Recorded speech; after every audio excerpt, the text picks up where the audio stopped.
জয় গুরু বন্ধুরা। আজকাল মানুষ নিজেকে খুব চালাক মনে করে, অন্যকে বোকা বানিয়ে নিজে খুব খুশি মনে চলে। সত্যি কথা, সে এটা জানে না যে ও কতটা চালাক, তার চেয়েও ওর উপরে আরও চালাক কেউ হতে পারে। আজ সে যেমন অন্যকে বোকা বানিয়ে নিজে খুশি থাকছে, কাল তারও এই দিন আসতে পারে তাকেও অন্য কেউ বোকা বানিয়ে এরকম খুশি থাকবে।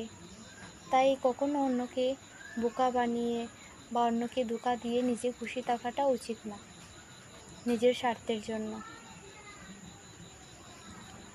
সবার উপরেও কেউ না কেউ থাকে, তাই নিজেকে এতটা চালাক মনে করা উচিত না।